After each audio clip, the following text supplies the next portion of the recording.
Get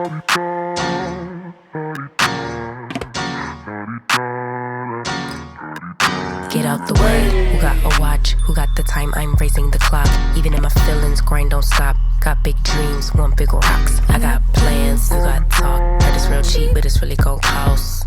I'm tryna get these ends, building empires with my friends. I'm about handling my business. No time for stress over bullshit. You think success is an option? I'm tryna get this shit poppin' like woo. Big moves, my rules. Y'all heavy on the tweeting. I'll disappear a whole season like woo. Who said they looking for me? I'ma make you.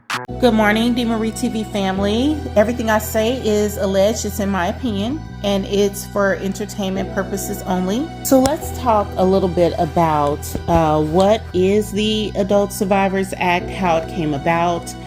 And basically in May of 2022, the New York Governor, Kathy Hochul, signed the Adult Survivors Act into state law. And the act came into action on November 23rd, 2022, creating a one-year period when adult sexual abuse victims could file lawsuits that otherwise would have been barred because the case was too cold. So now that this window is closed, a small amount of time afforded to the victims saw more than 3 legal claims filed under this act. Inside of these 3,000 claims, you had everybody from high-profile actors, politicians, musicians, music moguls. Hell, you even saw a president. Okay? That in these cases, if she had not signed this act into law, we would have never known about these cases because they wouldn't have seen the light of day. They were closed because they were too old. No one would have worked them. They couldn't have been addressed. Statute of limitations had run out in a lot of instances. And so it's due to this act that all of this information is coming to the forefront. So the act was a law that was created. It's a one-year window for sex abuse victims to file lawsuits for offenses that would otherwise be outside of statute of limitations. So ordinarily in the U.S., deadlines on how long someone can wait to sue in a civil court, there are deadlines on that because it becomes more difficult to hold a trial as witnesses' memories fade, and as time goes by, evidence is lost. Well, in 2019, New York extended the statute of limitations to 20 years for adults filing civil lawsuits for a select number of sexual crimes. However, that law only affected new cases and they did not make the law retroactive. It was modeled on the New York Child Victims Act that revived old claims over child sex abuse that led to thousands of lawsuits against schools, churches, and youth organizations. The act ended November 24th, 2000. So let's get into some of the people that were sued under the Adult Survivors Act. Many of them are, again, high-profile people, big-name celebrities, people that you would not think to even remotely be fearful of. If you were in a room, you probably wouldn't think twice about it. Hell, one of these people were the President of the United States. So literally, if you went to view or visit the White House, you would be in the White House with this man. You know, so he was on a presidential ballot. So these names, when they say high profile, is almost an understatement. So let's start at the top. Shit rolls down hills. Let's go. Donald Trump. So of course everybody knows Donald Trump is a former president, but he was one of the first people to be sued under this law when it took effect last November by a writer who said she was raped in her department store dressing room by Donald Trump. Her name is E. Jean Carroll, and I will say this, if the person has released their name, I will say their name. Other than that, it'll be Jane Doe or John Doe, okay?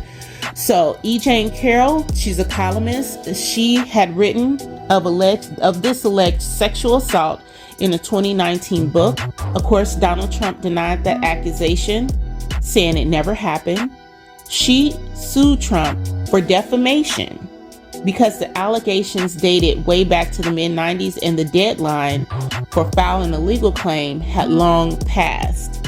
But when the Survivors Act the Adult Survivors Act cleared the way for the sexual assault claim, she filed it. And in May, a jury found Trump liable for sexually abusing Carol, but not raping her.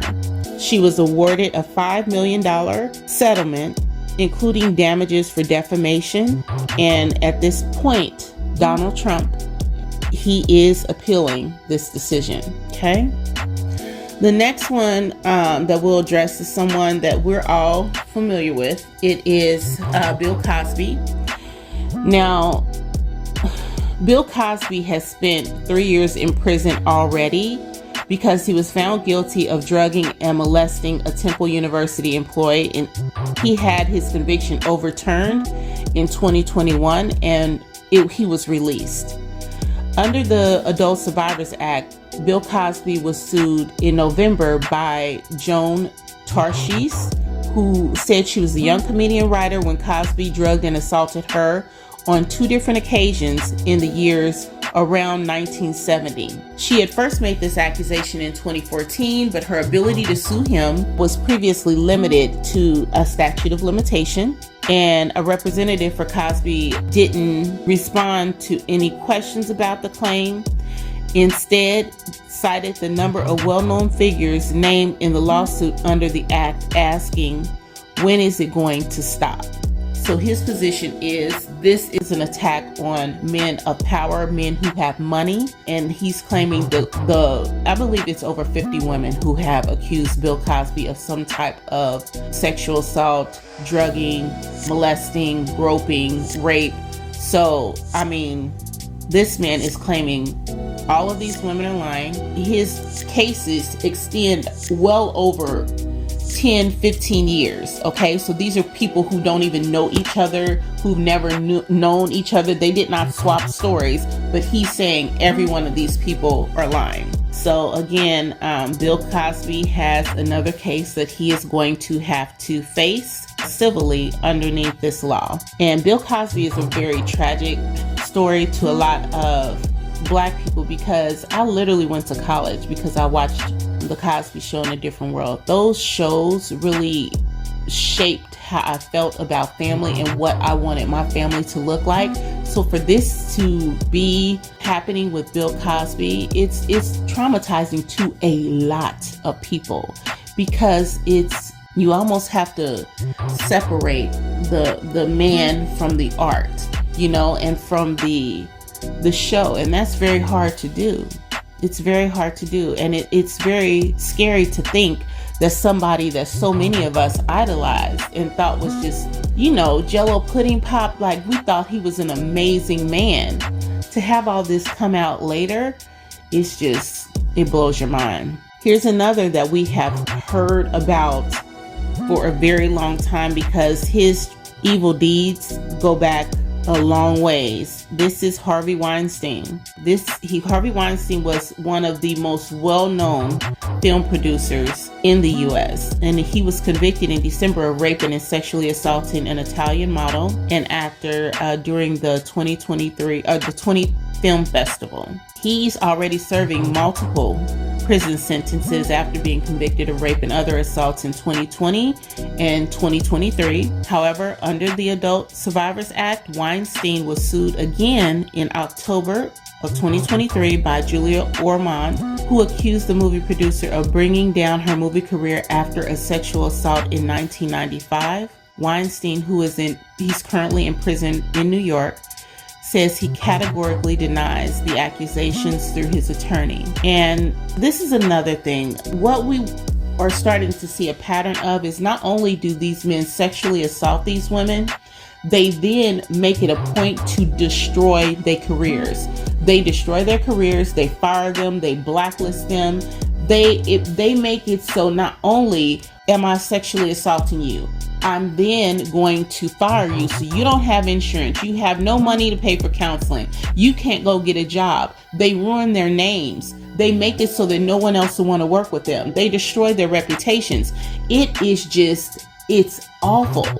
And it forces a lot of these women to go through this trauma privately. It's crazy. Russell Brand. Russell Brand's a British comedian.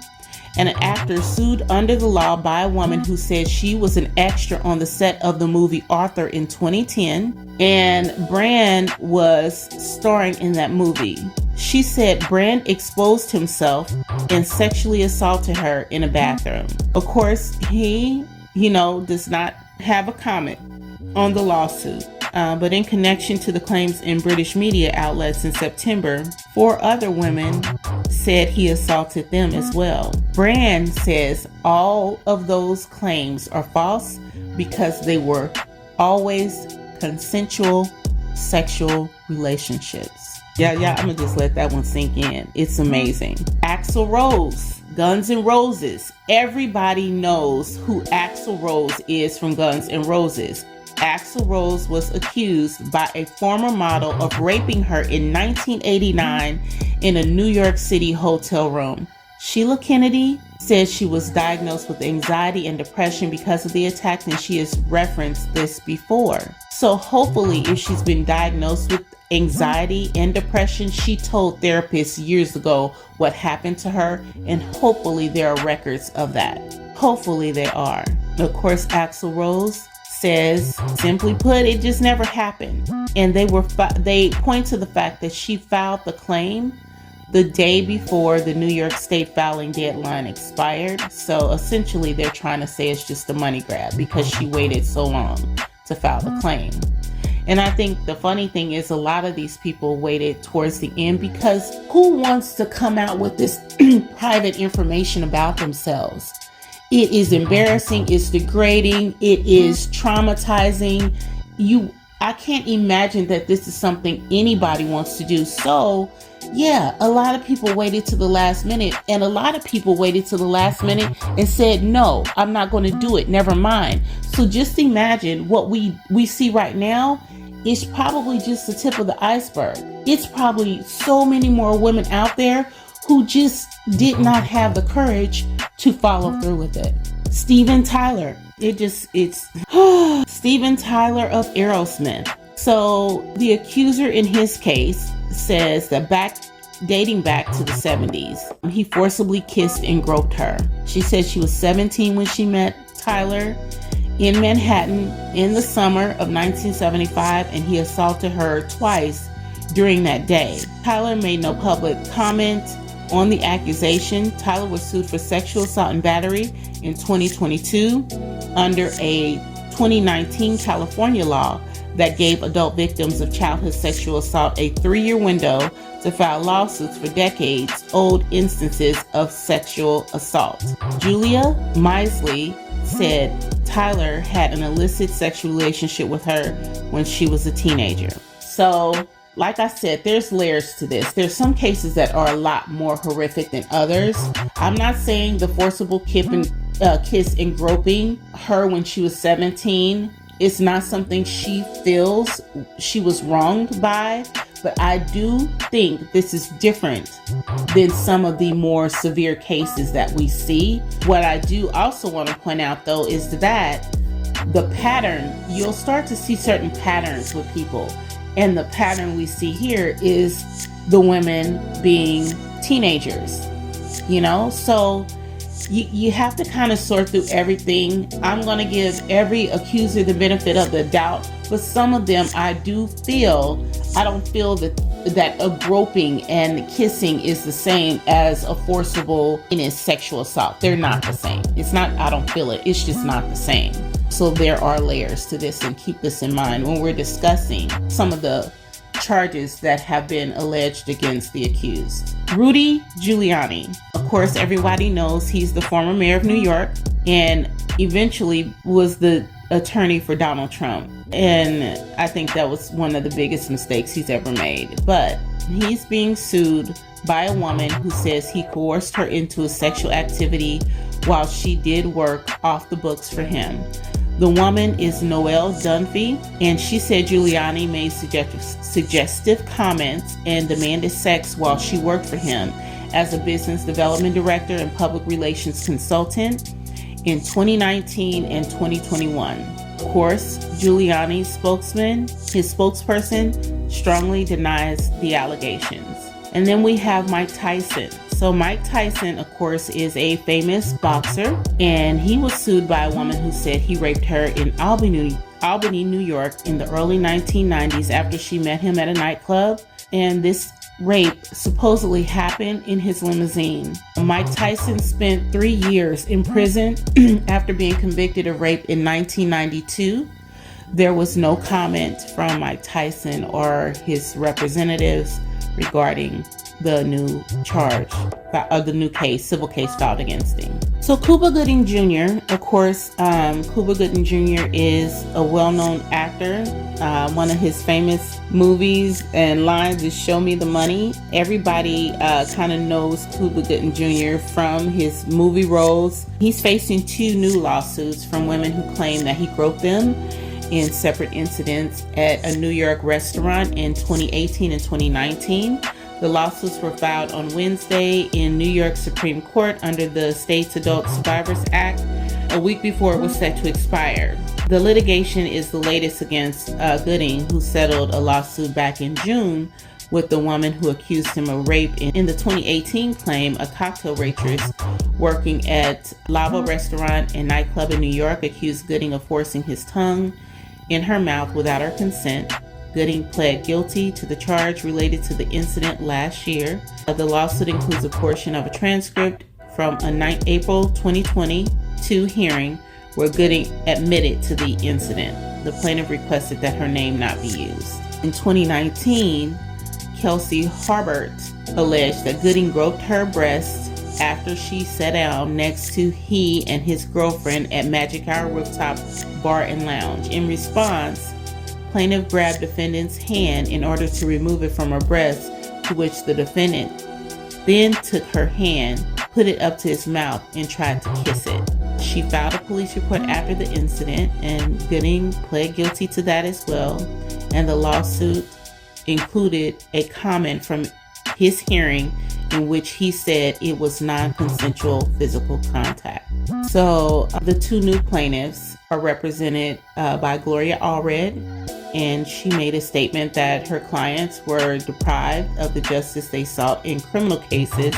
They are now seeking justice and accountability in civil cases. So we are proud of their courage and intend to vigorously fight for them until they win justice that they deserve. So he has openly committed to these acts, and now he'll have to deal with the consequences to that civilly. So we also have, and this one was kind of shocking to me, the New York mayor, Eric Adams. He's been accused of sexually assaulting a woman 30 years ago. So Adams he was a New York police officer who rose to the rank of captain before entering politics. He served as a state senator and Brooklyn borough president before becoming mayor. The details of the alleged assault in New York have not been released, but the legal action has been filed for Eric Adams at the state Supreme Court in Manhattan, and it seeks a trial and $5 million in relief. City Hall spokesman has said in a statement that the mayor does not know who this person is, and if they ever met, he doesn't recall it, but he would never do anything to physically harm another person, and vigorously denies the claim. Then you also have Jamie Foxx, by a woman who accused him of sexually assaulting her at a New York rooftop lounge in 2015. The lawsuit alleges that Jamie Foxx made comments such as, "Wow, you have a supermodel body," while at Catch NYC and Rooftop, before later grabbing the woman by the arm and pulling her to a secluded back portion of the rooftop. She alleges that there was heinous touching and sexual assault, which resulted in severe emotional distress and anxiety, as well as post-traumatic stress disorder. The woman is identified as Jane Doe in court documents and is also suing Catch NYC and its owner, alleging that they were negligent and failed to use reasonable care to prevent the acts described in the lawsuit. So Jamie Foxx is going to have to answer to those allegations as well. Now, Jimmy Iovine is one of several music moguls who has been accused of some type of sexual misconduct under this law. So a woman identified as Jane Doe accused the music executive of sexual harassment and abuse in New York Supreme Court. The woman claims that he committed the crimes including assault and battery. She's seeking damages as a result of being sexually abused and forcibly touched and subjected to sexual harassment and retaliation in violation of anti-discrimination laws in or around August 2007. Her case was filed under the Adult Survivors Act, and the legal documents for her case states that the amount for relief will be determined at trial for, but not limited to, physical injury, economic and compensatory damages, punitive damages, and attorney's fees and costs. Legal documents state that her amount for relief will be determined at trial for, but not limited to, physical injury, economic and compensatory damages, punitive damages, and attorney's fees and costs. The trial will take place in New York per her filing, and the court summons was signed by attorneys for Jimmy Iovine. This is just shocking, and it does not get any better, worse and worse.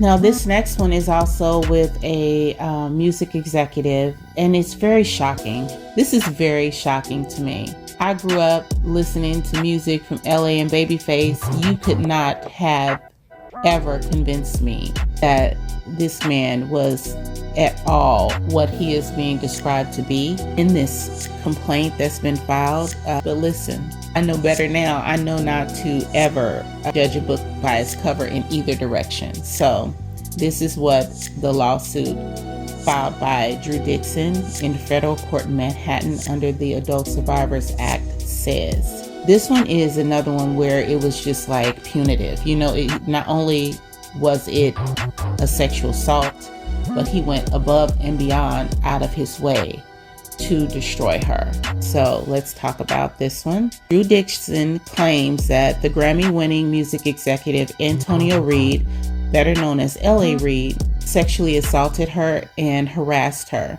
That's her claim in her lawsuit. She filed hers in the federal district court in Manhattan, and she says that L.A. Reid was her boss in the mid-2000s, and he assaulted her not only once, but twice, is what she's claiming. She said there are other instances where it was attempted, but she successfully rebuffed him on other occasions. As a result of that, he retaliated. She says he retaliated against her, blocking her ability to sign or cultivate artists like a young John Legend. So she found John Legend, and because of all of these things that were happening with her in the background of L.A. Reid, she was not able to bring John Legend forward because this man allegedly was sexually abusing and harassing her in the workplace, and because she would not comply, he would not allow her to cultivate John Legend. That is life-changing for her to find that talent and then be denied the opportunity to work with him because she would not sleep with her boss. It's crazy. She claims in 2002 she left the company and she made some progress in the industry again, but she never fully recovered and her career took a hit. It's a lot more to this story, and maybe we'll delve into it, but this is one of the cases in which you definitely see that not only was there accusations of sexual harassment and assault, but he went out of his way to make sure that she was blacklisted, didn't get opportunities to work anymore. And it basically, I mean, this woman worked very hard to establish a career, and he just ruined it. So her complaint falls under the Adult Survivors Act, a New York law that was enacted for the 1-year window. Miss Dixon is 53 years old today, and she's an advocate for the look-back window for her law closed. The look-back window for her case, as we all know, closed November 24th, and she filed her lawsuit, with very close towards the end, but within the time allotted to put this information out there. Of course, in a statement, L.A. Reid said he vehemently denies all the allegations. Her lawsuit states that he raped her in 1995, but she also says that she worked with Russell Simmons as well. Miss Dixon spoke out in 2017 when she was one of 3 women who accused Russell Simmons of rape. It just gets worse. Her lawsuit against L.A. Reid states that Russell Simmons raped her in 1995, but does not name Simmons as a defendant. Dixon said in an interview that she's still evaluating her legal options when it comes to Simmons has denied Miss Dixon's claims. But what I will say with regard to that is you are not allowed to sue people who are out of the country, and that's probably why she did not include him, because he's not here. So that does not mean she left him out because she does not feel like he was guilty of harming her. She left him out because he has had to deal with other accusations of sexual assault and sexual harassment, and allegedly he fled the country and he has not come back because he does not want to be held accountable for those things. Okay? Crazy. Y'all, it makes your head hurt.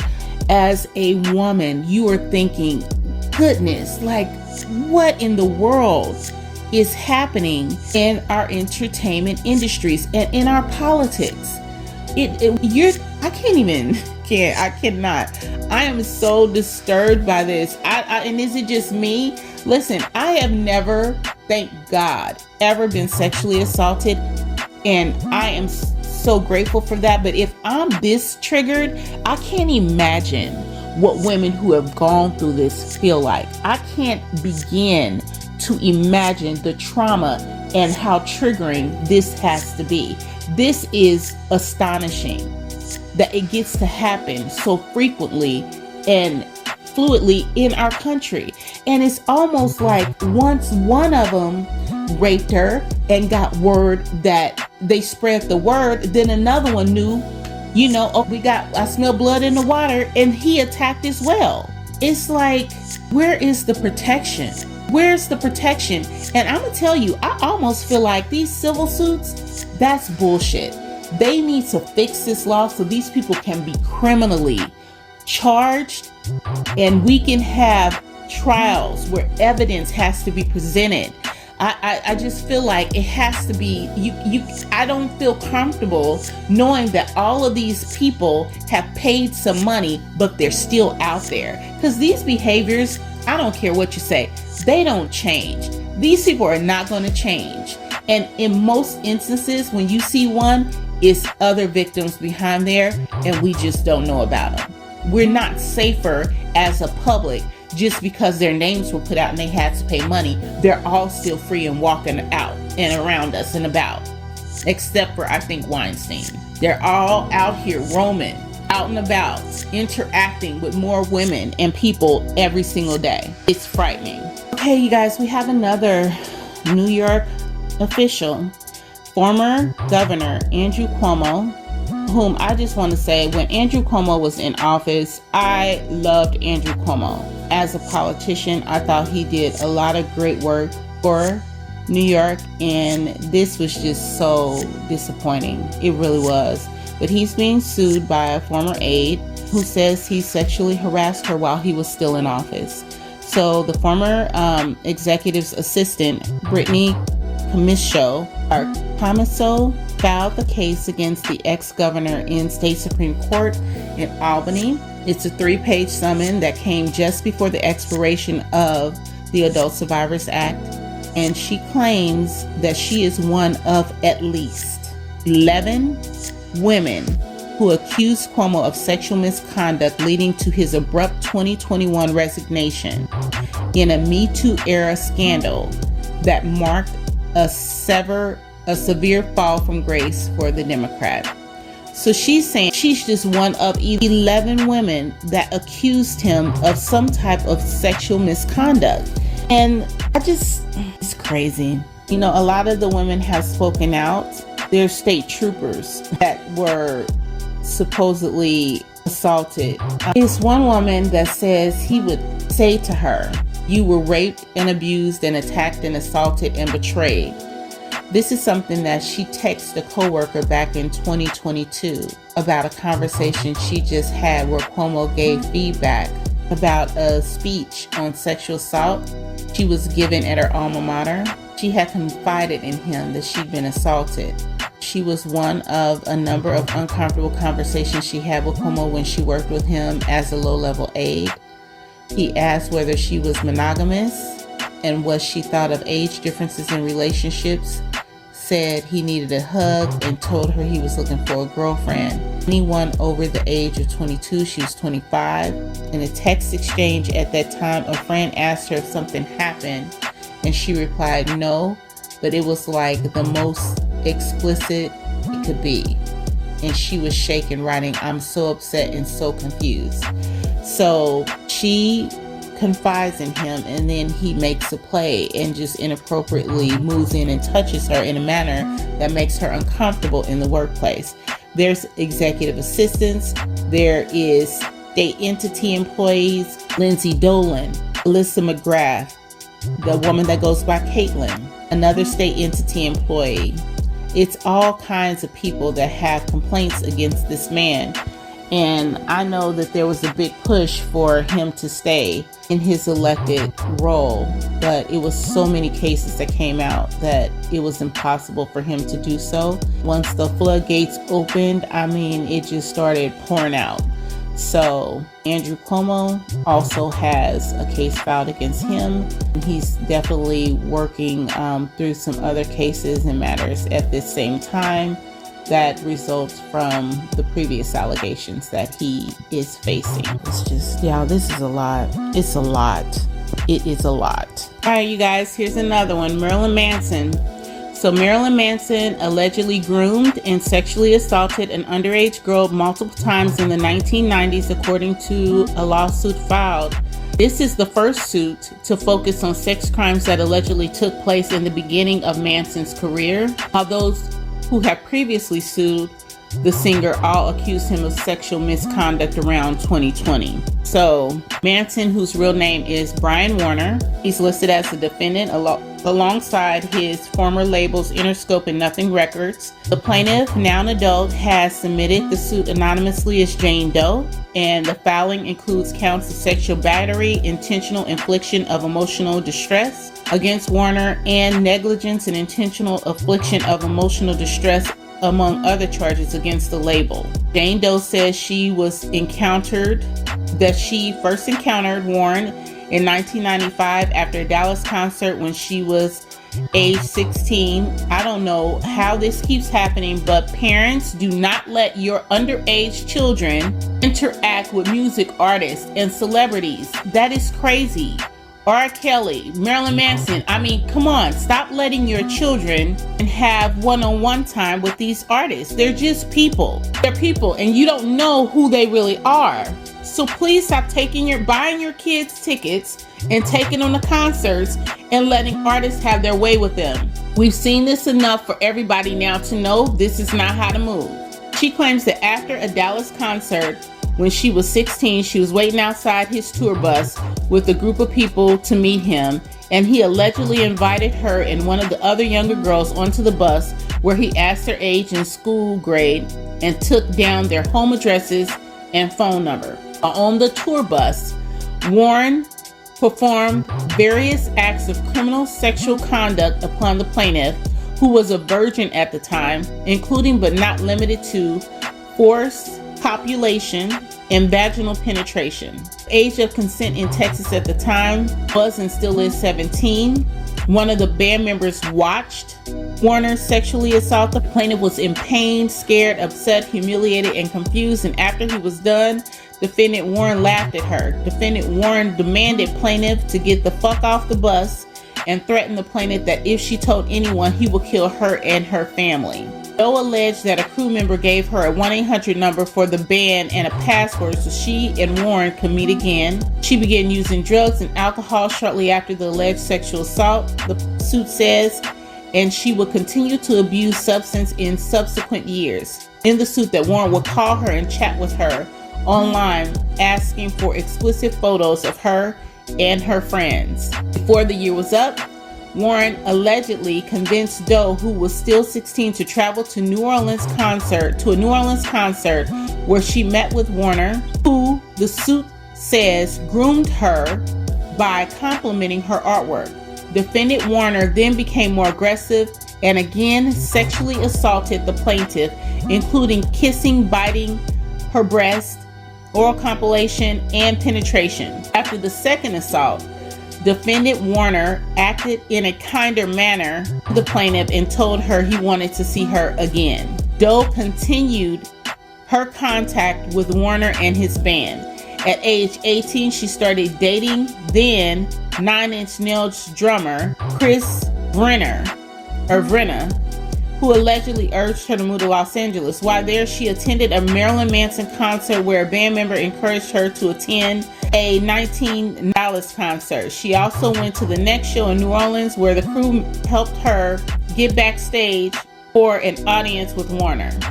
A member of Warner's team allegedly told her he would continue to give her backstage passes. The atmosphere backstage always included the availability of large amount of drugs and others to use, according to the suit. She claims she spent 4 weeks on the road with the group taking drugs and spending hours with Warner as he groomed, harassed, and sexually abused her. During this period, the suit alleges that Warner began tightening his psychological control over Doe as she continued to accompany him on tour dates. While she was still a child, the defendant Warner had purposely and intentionally laid the groundwork necessary to intimidate and control her. Despite reaching the age of legal majority, the power to psychologically intimidate and control the plaintiff was still present. While in Florida, plaintiff considered going back home. Plaintiff spoke with defendant Warner and revealed her vulnerabilities and a general lack of support she felt from her family. As he did on countless occasions, defendant Warner exploited this vulnerability to keep plaintiff under his control. Defendant Warner often made plaintiff feel alone and isolated by telling her that no one understands her other than him, which included her family. At the time, plaintiff believed defendant Warner and was compelled to keep following him. He continued this pattern throughout the time they spent together. Doe alleges, claiming that when she was 19, Warner perpetuated his grooming, manipulation, exploitation, and sexually assaulted the plaintiff over a course of approximately a month. Throughout the tour, while within the state of New York, the plaintiff said the defendant Warner, both on concert days and off days, defendant Warner coerced her to have sex with him and other bandmates or his assistant at the same time, while all the while giving her drugs. She claims he was hostile, verbally abusive, ridiculed her, and especially in the presence of other young female fans. Y'all, this is just a lot. Now let's talk about Marcellus Wiley. He's convicted of raping fellow Columbia University student during his time at the elite school 29 years ago. The victim, a sociologist with a focus on race and culture, filed a lawsuit in New York Supreme Court accusing Wiley, 48, of attacking her in the fall of 1994 when he was a sophomore and star running back for the Columbia Lions.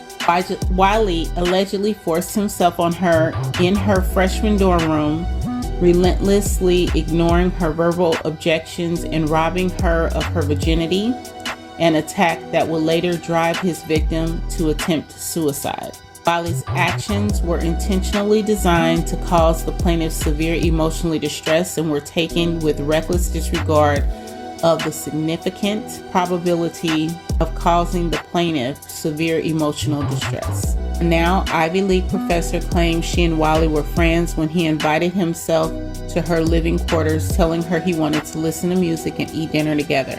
Plaintiff set clear boundaries with the 250-pound football player, telling him she was a virgin and was not interested in having sex with him. Ain't nobody trying to have sex with no virgin. Don't worry, I got you. Just coming to hang out while I eat. I don't even have to have condoms on me, Wiley allegedly told her while laughing. Wiley, however, almost immediately ripped off the freshman girl's clothing and forced her face down onto the victim. Said she could barely breathe and fear for her life as Wiley raped her multiple times. She managed to escape and scrambled to find her clothes, nearly contemplating fleeing the room naked, but was verbally threatened and physically yanked back into bed by Wiley for another round of sexual assault. After confiding in a friend over the attack, the victim reported the rape to a series of Columbia University administrators, all of whom are accused of displaying fondness for Wiley and dismissing the assault in an attempt to preserve the budding football star's college eligibility as well as his NFL career. That is crazy. That is horrible. So here she does exactly what people tell her to do. She told immediately, and they just defended him. One of the administrators allegedly showed the victim statement to Wiley, who just disagreed that it's rape. Residential Dean Kathleen McDermott, who died in 2011, allegedly accused the victim of misinterpreting the terrifying encounter because she was born in the African island county of Cabo Verde. McDermott told the plaintiff that, in McDermott's opinion, the defendant had not actually raped the plaintiff because the plaintiff was not from America and therefore misinterpreted the defendant's conduct because people from different cultures interpret things differently. This is disgusting. Rather than being expelled, Wiley was placed on academic probation in order to complete the spring 1995 semester from his home in LA. He was permitted to return to complete his academic and sports career, eventually becoming the Lions captain and leading the team to one of its best seasons in decades. The victim and a friend who encouraged her to report the sexual assault received a series of harassing phone calls in the month after the minimal punishment was handed down. The following spring, while on mandatory leave, the plaintiff attempted suicide. The plaintiff was admitted to a locked hospital ward for 2 weeks after being released. While Wiley eventually returned to the Manhattan campus, the victim was forced to share multiple classes with her alleged attacker, who also studied sociology at the Ivy League University. What? She became active in Columbia's chapter of Take Back the Night, an organization aimed at ending sexual assault, relationship, and domestic violence, where she met another woman who also shared her harrowing story of rape at Wiley's hands, both before and after her own assault. This is what I mean. It's always more. One woman claims she reported her rape to the school's athletic director, who allegedly decided to keep the accusations under wrap until Wiley played in the game against the rival Princeton. Wiley went on to join Buffalo Bills after being selected in the second round of the 1997 draft. He played in the NFL for 10 seasons. After his final season in 2006, Wiley worked for ESPN NFL Live before co-hosting the network's Sports Nation before moving to Fox Sports and FS1. Crazy. Columbia was named in the lawsuit over accusations of negligence and reckless failure to protect its students from sexual predators. Wow, that's crazy. Y'all, this is rough.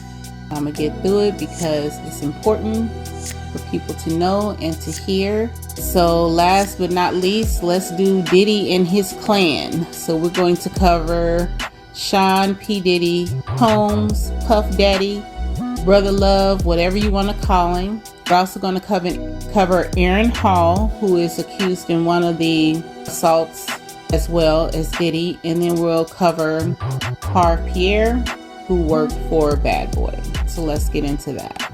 Now, the Sean Combs case is one that I think most people have already heard about, have been watching Make It Make Sense. Mims has done an exceptional job of covering this, and so I'm not going to go all into the details and the weeds in this video. What I'm going to do is state the facts, and then we can talk about things on the other side. If you guys want to drop comments or come up, we can definitely discuss those things. But in the event that you have been just completely off of any type of device and do not understand what has happened with Sean Combs and Cassie's lawsuit against him, I'm going to direct you to Make It Make Sense and Mims' channel.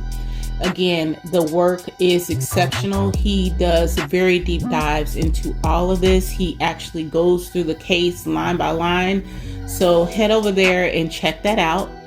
But For this right now, we're just going to cover kind of an overview, and if you guys want to talk more in detail, we can definitely do that on the other side. But Cassie Ventura has accused Sean P. Diddy Combs of.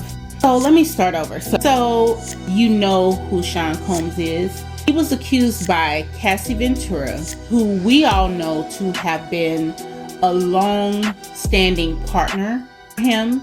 She filed a complaint, a lawsuit underneath this act, stating that Puff Daddy or Diddy subjected her to a pattern of control and abuse over a decade long. Okay? Diddy initially denied those claims, but he eventually settled with her literally 24 hours after the lawsuit came out to the public. Okay? They have been discussing this and in the background trying to work out a settlement amongst attorneys. But when it came public, the case was settled within 24 hours. Now, let's kind of get into what she says happened, and we'll talk about why that settlement may have come. So Sean Combs, the producer, music mogul, he's one of the famous names in hip hop. This is the man who discovered Biggie, like Mace, 112. It goes Mary J. Blige, it goes on. Okay, so if you love hip hop, you know who Diddy is. Period. He's accused of raping Cassie and repeated physical abuse over a decade. So in the suit filed in the district court in Manhattan, Cassie, whose real name is Cassandra Ventura, and who had long been Mr. Combs' romantic partner, says that not long after she met him in 2005, when she was 19, he began a pattern of control and abuse that include plying her with drugs, beating her, forcing her to have sex with a succession of male prostitutes while he filmed the encounters. And in 2028, the suit says near the end of their relationship, Mr. Combs forced his way into her home and raped her. After years in silence and darkness, Ms. Ventura said in a statement, "I am finally ready to tell my story and to speak up on behalf of myself and for the benefit of other women who face violence and abuse in their relationships."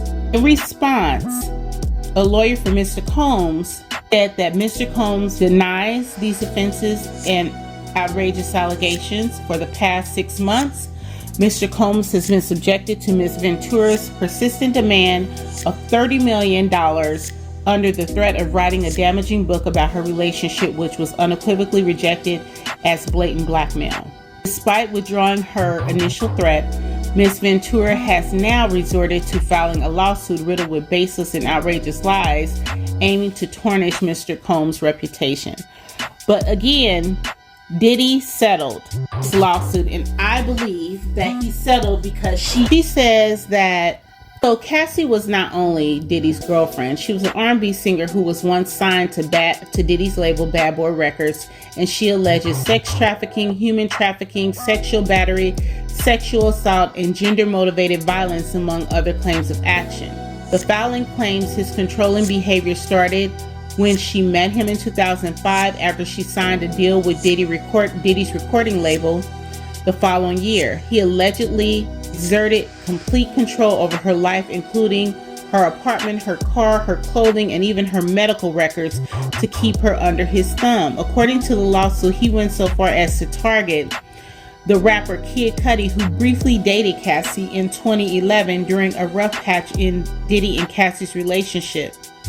Just a day after Cassie filed this lawsuit, she settled with Diddy out of court.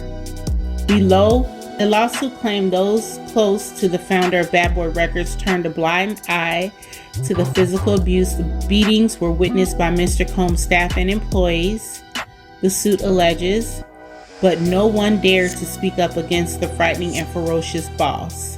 Cassie says she never went to the police for fear that it would give Diddy an excuse to hurt her. In one instance of abuse in 2009, he allegedly kicked her repeatedly in the face, making her bleed, and had his staff hide her in a hotel room. every time she hid, Mr. Combs' vast networks of corporations and affiliated entities found her. Those who worked for Mr. Combs' companies employed her to return to him. Many went as far as to explicitly state that her failure to return to Mr. Combs would hinder her success in the music industry. According to the suit, Cassie suffered memory loss from copious substances used and suicidal attempts during her relationship with Diddy. Court papers cite an instance in which MRI results went directly to Diddy. The suit named Diddy, whose real name is Sean Combs, and associated business entities Bad Boy Entertainment, Bad Boy Records, Epic Records, Combs Enterprising, and Doe Corp, pointing to a widespread complicity in the allegations. Cassie sought an unspecified amount in compensatory damages. Cassie alleged that Diddy forced her to take part in freak-offs or an arrangement in which she had no choice but to plan and engage in sex acts with male sex workers while he masturbated. This is just sick. This is sick. He also allegedly paid a hotel $50,000 to erase hallway surveillance footage of an intoxicated Diddy throwing glass vases at Cassie while she tried to escape after he gave her a black eye. You know, I'm thinking, what hotel did that? And she should sue them too. Like, that's crazy. She would take copious amounts of drugs to disassociate during these horrific encounters, including ecstasy, cocaine, GHB, ketamine, marijuana, and alcohol in excess amounts. Excess substance abuse led to addiction. Cassie also talked about blowing up Kid Cudi's car in 2012 in retaliation for Up and Away rapper's brief relationship with Cassie. Oh my goodness.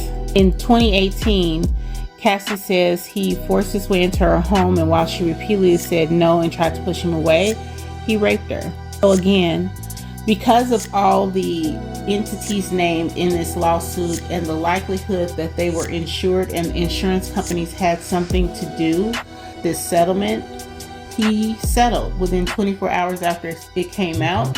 And he has also since stepped down from some of his positions because I'm sure once the insurance companies settled this lawsuit, they didn't want to assume the risk of having him powerful positions anymore. So that wasn't the only case against Diddy. After that case, another case was filed against him that accuses Aaron Hall and Sean Diddy Combs of allegedly raping 2 women. And one of those women has filed suit. My goodness, this is just so much. It's crazy. So singer Aaron Hall is also named in a lawsuit. The woman identified as Lisa Gardner accused Combs and Hall of assaulting her and her friend in the early 1990s. The assault allegedly the assault happened following an event at the offices of MCA Records. This lawsuit against Diddy and Aaron Hall was filed a day before the expiration of the New York Adult Survivors Act. It's crazy. She and a friend said they met Combs and Hall, who was a member of the R&B group Guy, at a recording label's offices for an event MCA was hosting. The friend is not named as a plaintiff in the lawsuit. Alleges that Combs and Hall were very flirtatious and handsy with Lisa Gardner and her friend and offered them drinks throughout the event. Towards the end of the night, Combs and Hall invited Gardner and her friend back to Hall's apartment for an after party. While in Hall's apartment, Lisa was offered more drinks and was coerced into having sex with Combs. After Combs finished doing his business, Lisa Gardner laid in bed, shocked and traumatized. While she was trying to get dressed, Hall allegedly barged into the room, pinned her down, and forced Lisa Gardner to have sex with him as well. Following the alleged assault, she got dressed and ran from the home. The lawsuit accuses both men of sexually assaulting Gardner's friend that same evening in Hall's home. Upon information and belief, when Combs finished with Lisa Gardner, he and Hall switched and they commenced assaulting Lisa Gardner's friend. Days after Combs went to the home where Gardner and her friend were staying, became irate and allegedly assaulted and choked Gardner until she passed out. It says Combs was allegedly looking for the friend because he feared she would tell the girl he was with at the time. And it's in addition to that, another accuser, Joey Dickerson Neal, filed a separate lawsuit alleging Combs drugged and sexually assaulted her in 1991 while she was a college student at Syracuse University. Dickerson Neal, who said she reluctantly had dinner with Combs at a New York City restaurant and then accompanied him as he ran errands, also accused Combs of recording the assault without her knowledge and sharing that video with other people.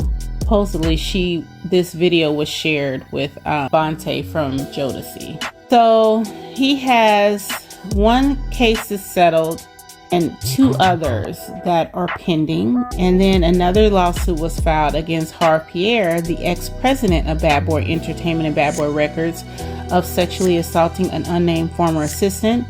Combs' companies were also named in the lawsuit in one count of gender-motivated violence and 2 counts of negligence. So it seems like it might have been a part of their corporate culture, just abuse women, you know. And if someone sees this happening from the CEO, then listen, it's not far-fetched to believe that the president might think it be okay to engage in this type of activities as well. So I'm exhausted, y'all. For real, this is 19 cases, and I'm 100% sure. Not 19 cases, 19 people, some of which have multiple cases filed against them. But what do you guys think about this? Like, how do people who want to be in entertainment, who want to be actors, who want to be in the political arena, how do you move in these spaces where this stuff does not happen? I mean, some things are pretty obvious. You don't go on dates with the boss. You don't go back to their rooms with them. I was always taught, when I go out, don't let nobody make your drink. You don't leave your drink sitting down. If you go to the bathroom, you get a whole nother drink. Like, you go together, you leave together. But I'm just trying to figure out how to prevent these things from happening, because although these civil cases are bringing all these things to light, none of these people are behind bars except for Harvey Weinstein, I believe. And if none of them are behind bars, they're out here raising other young men who may be watching this.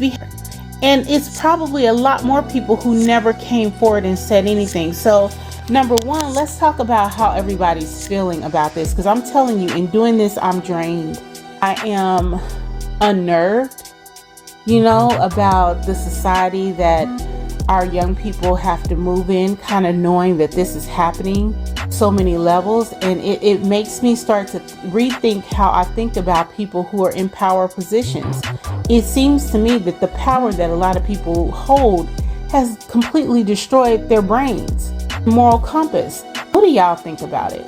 Let's talk about it. What do you think we can do to prevent some of these things from happening in the future? Or do you think it's just something that can't prevent? I mean, I understand the civil cases, but what about the criminal side of things? Why were none of these people locked up and convicted? How do we change that? So those of you who are viewing this later, drop me some comments, like the video, subscribe to the channel, and I will talk to you guys soon. Who said they looking for me? I'ma make you get out the way. Who got a watch? Who got the time? I'm raising the clock. Even if my feelings grind don't stop. Got big dreams.